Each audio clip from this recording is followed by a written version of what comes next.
Let's go back and look at what it looked like to see Georgia get a 41-21 win over Mississippi State here today, closing out its regular season road games in style, getting this big one. Let's take a look at the highlights right here on that. Kirby Smart telling the team, hey, it's going to be loud. You better be ready to lock in. And Georgia would get locked in, including Gunner Stockton. He's going to find London Humphreys on the first drive of the game, an indication that Gunner would be dialed in. Humphreys, who's come up big for Georgia all year, comes up big right there. Then it's Nate Frazier. How many of these do we see from Nate today? This could have been a touchdown. Instead, it set Georgia up right at the goal line. But don't worry, he'd find the end zone later on. And speaking of finding things that Georgia's been looking for, Raylen Wilson got a sack. We've been wanting to see that from Georgia. Raylen Wilson steps up to provide it. Then the Georgia defense would swarm again. This time, football comes free. Quintavious Johnson gets credit for knocking it loose. KJ Bolden, after missing the second half last week, jumps on that, gets the fumble recovery. And how about Elyiss Williams? Freshman tight end, 5-star, a future star at the college level, goes up on third down, comes down with a catch, 30-plus yards on the reception, as my voice cracks.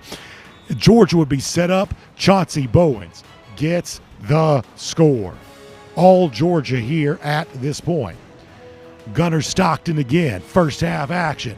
Going to hit his other tight end, Oscar Delp. Delp gives you the first down signal. Here come the Georgia Bulldogs once again. On the ground, the fake handoff. Instead, going to hit Delp for the score. Play action in the RPO game working well for Georgia throughout the day. Gunner also, Kirby Smart, pokes some fun at those who don't like the screen passes from the Mike Bobo offense. My guess is every Georgia fan liked that one to Zachariah Branch, pretty quickly becoming this team's most dynamic playmaker.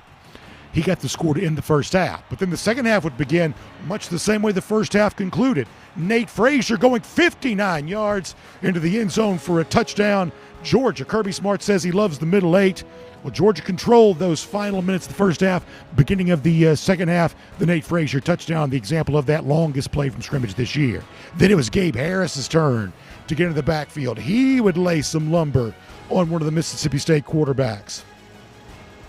Georgia defense was looking good.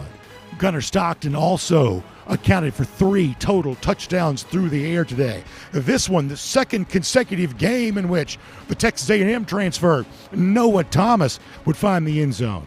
He even got a chance to high-step his way in the end and got a chance to be lifted in the air by a fellow transfer in Josh McCray. Georgia firing on all cylinders offensively today. Noah Thomas in the end zone, got his first career touchdown as a Georgia Bulldog last week against Florida. Comes back and returns the favor here today. And how about that from the Georgia Bulldogs?